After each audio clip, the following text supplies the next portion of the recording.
Los océanos corresponden al 97% de toda la hidrosfera. Entonces, los océanos tienen diferentes tipos de movimientos. Soy el profesor Raúl Cáceres y el día de hoy veremos entonces los movimientos de las aguas oceánicas. Estos movimientos son tres. Tenemos las olas, las mareas y las corrientes marinas. El primer movimiento que vamos a ver de las aguas oceánicas son las olas. Todos hemos visto olas cuando vamos de repente a la playa, ¿no es cierto? Generalmente esas olas que las vemos pues ahí en el litoral. Pero ¿qué son las olas en realidad? Bueno, las olas son movimientos ondulatorios, horizontales, de la superficie de las aguas oceánicas.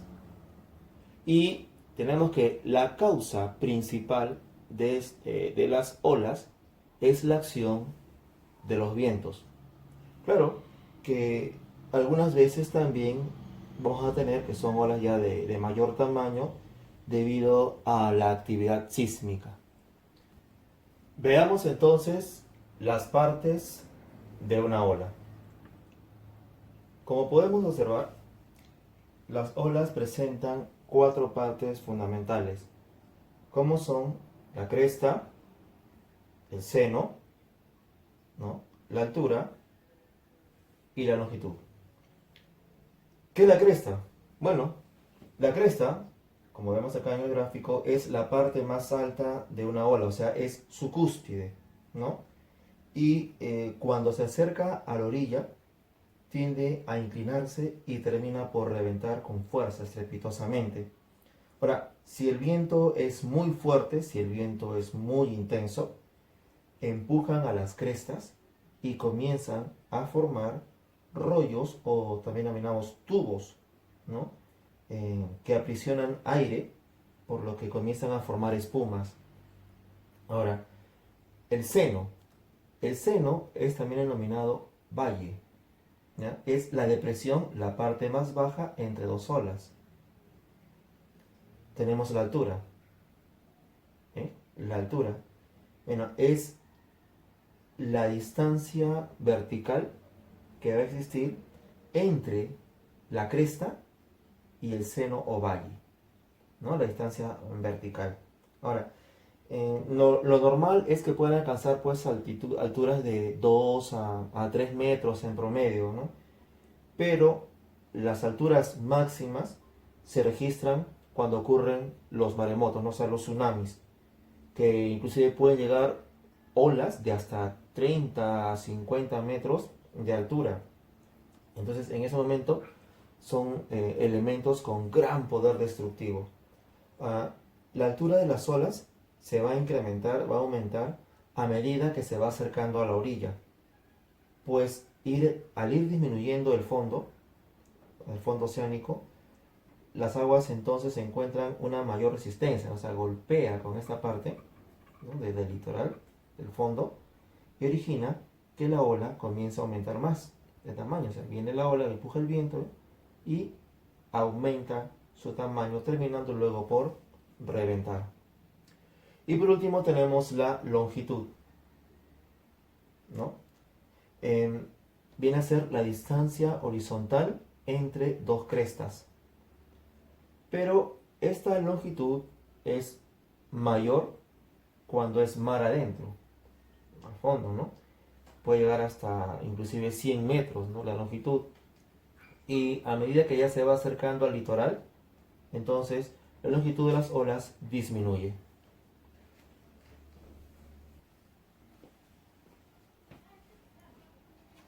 Tipos de olas. Bueno, tenemos acá que existen cuatro tipos de olas: las olas de oscilación, ola de traslación, las olas de contacto y las de origen sísmico. Las dos primeras son las más conocidas, que vamos a detallar a continuación. Las olas de oscilación son aquellas que se producen mar adentro, ¿no? ¿Y qué características vamos a ver en estas olas de oscilación? Primero, como ya hemos dicho, se originan al fondo, por así decirlo, ¿no? O sea, mar adentro, y tienen una poca altura, presentan poca altura, ¿de acuerdo?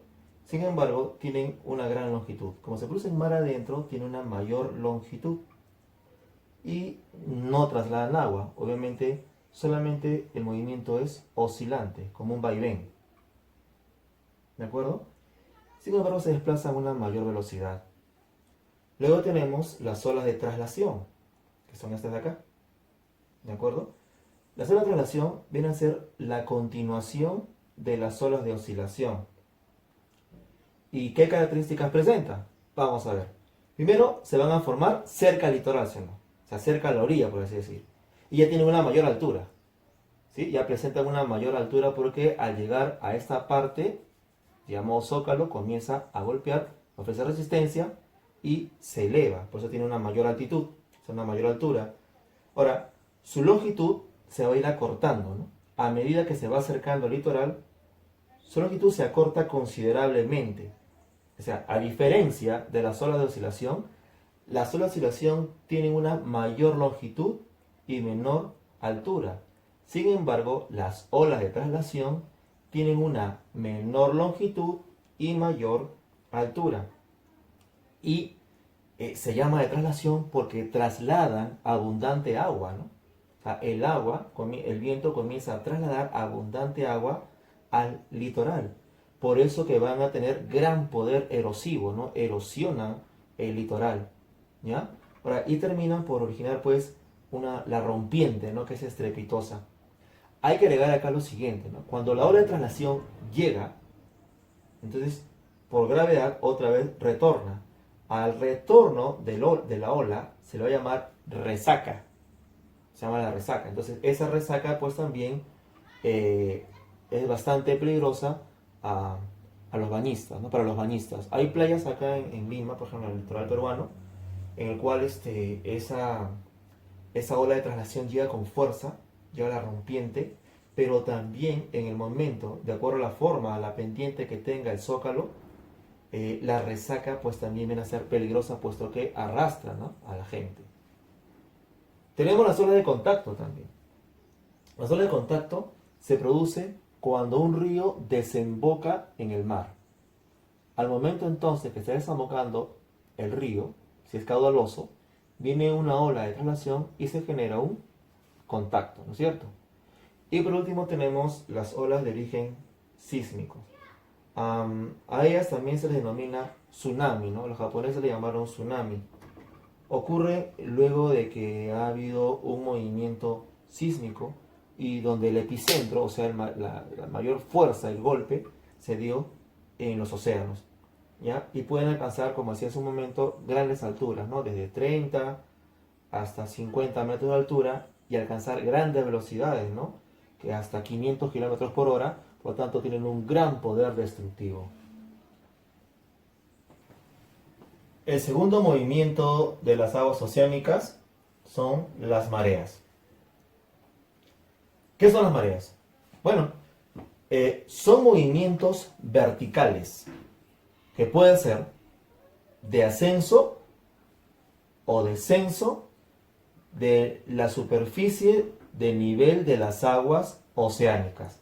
Ahora, al ascenso, cuando el agua, el nivel del mar comienza a ascender, se le denomina flujo. Y el descenso del nivel del mar se le va a denominar reflujo. Entonces, este movimiento vertical, o sea, las mareas, vienen a ser, ¿no?, acciones de flujo y reflujo del nivel promedio de las aguas oceánicas. Pero también hay que conocer otros términos, como es pleamar y bajamar. Ahora, ¿qué es la pleamar? Es el máximo ascenso, ¿no? El máximo ascenso del nivel promedio de las aguas. ¿Y qué es la bajamar? Es el máximo descenso del nivel de las aguas oceánicas. ¿Cuáles son las causas? ¿Por qué existen mareas? ¿Por qué se originan las mareas? Como vemos acá, principalmente son dos causas importantes. Galileo dijo, ¿no? Galileo decía, por movimiento de rotación. Esto es una teoría de Galileo. Está muy bien, la rotación terrestre va a formar entonces mareas. ¿no?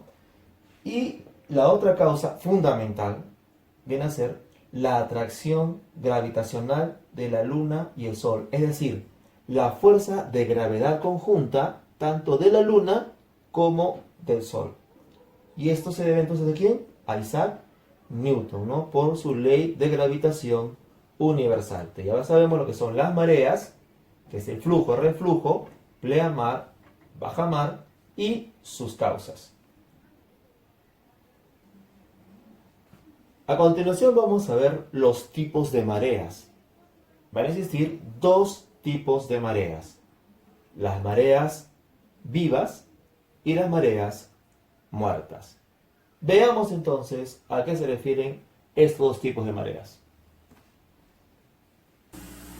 Entonces vamos a ver que existen dos tipos de mareas, ¿no? Las mareas vivas y las mareas muertas. ¿A qué se denominan mareas vivas?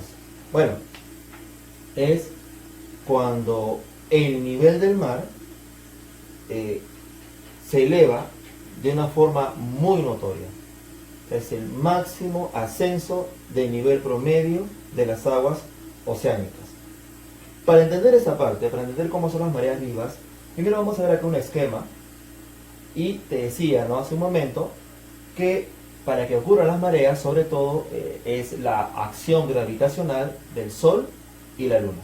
Ahora, acá tenemos la Luna, tenemos al Sol, y la Luna se está moviendo alrededor de la Tierra, señor. El movimiento que realiza la Luna alrededor de la Tierra, jóvenes, ¿cómo se llama? ¿Traslación, me dirás? No. Ese movimiento se denomina revolución. ¿De acuerdo? Ahora, en el movimiento de revolución, la Luna estará en diferentes posiciones. ¿De acuerdo? Entonces, la primera posición, como estamos viendo acá, es cuando la Luna se encuentra entre el Sol y la Tierra. Están alineados ahí. Y esta primera posición se denomina conjunción. La posición se llama conjunción. Observa, la Luna entre la Tierra y el Sol. En la segunda posición estará acá, ¿correcto? Entonces, al estar aquí, va a formar un ángulo recto, ¿no? La Luna, la Tierra y el Sol. Y se llama cuadratura. En este caso va a ser una primera cuadratura. Luego, aproximadamente una semana, la Luna se ubica en otra posición. Pues le he puesto tercera posición, número 3. Y la tercera posición se denomina oposición. En la oposición ahora la Tierra se ubica entre la Luna y el Sol. Se opone la Luna al Sol. Se llama oposición. La cuarta posición lunar es ahora, una semana después, la Luna está aquí. Esta cuarta posición pues también se va a llamar cuadratura. Recuerda esto de acá, ¿correcto? Cuando forma ahora la Luna, la Tierra y el Sol un ángulo de 90 grados. Entonces se llama cuadratura. En este caso sería la segunda cuadratura. Para que se den las mareas vivas, entonces tiene que haber, se van a generar en dos posiciones, ¿no? En la conjunción y en la oposición. Vamos a ver entonces que en la conjunción, fíjate bien, los rayos solares iluminan a una cara de la Luna, ¿correcto? Esta parte de acá, que nunca nos muestra, por cierto, ¿de acuerdo? Entonces esta zona está iluminada y nosotros vemos la parte oscura de la Luna. Entonces, ¿cómo se llama eso? Luna nueva, o también se denomina novilunio. Por lo tanto, en la primera posición lunar, que es conjunción, se va a dar una fase lunar denominada luna nueva. Y también las mareas vivas se van a dar en la tercera posición, ¿de acuerdo? Denominada oposición. Y la fase lunar se va a denominar luna llena o plenilunio. ¿Por qué? Porque vamos a ver ahora que el Sol está iluminando esta cara, ¿correcto? Y de la Tierra la vamos a ver totalmente iluminada, ¿verdad? Se llama luna llena o plenilunio. Por lo tanto, la gravedad del Sol, la Luna, atrae en gran medida a la superficie de las aguas oceánicas, ¿no? Es como que el agua se quiere ir hacia la Luna, ¿no? Entonces aumenta el nivel del mar, generándose las mareas vivas. Luego tenemos las mareas muertas. Estábamos viendo hace un momento que la Luna durante su revolución se encuentra en 4 posiciones principales. Para que se den las mareas muertas, la Luna se debe ubicar en la primera cuadratura y en la segunda cuadratura. Fíjate bien que en la primera cuadratura forma un ángulo 90 grados, ¿no? Luna, Tierra, Sol. Y en la segunda cuadratura, otra vez ángulo 90 grados, Luna, Tierra, Sol. En la primera cuadratura, esta cara de la Luna está iluminada por el Sol y la otra está oscura. Vamos a ver de la Tierra entonces esa forma característica, ¿no?, que tiene la Luna. Entonces se le debe denominar cuarto creciente, porque la superficie lunar está cada vez más iluminada por la luz del Sol. En la segunda cuadratura se va a generar otra fase lunar denominada cuarto menguante. Es entonces que la superficie de la Luna cada vez está menos iluminada por la luz solar. O sea, desde la Tierra se la va a ver menos iluminada, es una fase lunar. Es entonces que las mareas muertas se van a dar en la primera y en la segunda cuadratura, porque se equilibra prácticamente la gravedad de la Luna con la del Sol y no generan entonces mucha influencia sobre las superficies de las aguas oceánicas, generándose entonces las mareas muertas. Y el tercer movimiento de las aguas oceánicas son las corrientes marinas. Ahora, ¿qué son las corrientes marinas, no? Miren, son desplazamientos submarinos de las aguas oceánicas.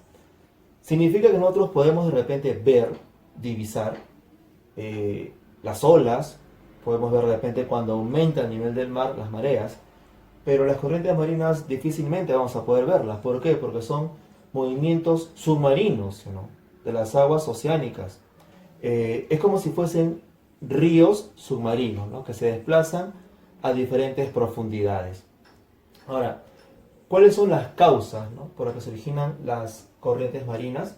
Bueno, tenemos acá las 3 causas principales. Primero, el movimiento de rotación. Segundo, los vientos, denominados vientos anticiclónicos. La diferencia de temperatura, salinidad y densidad.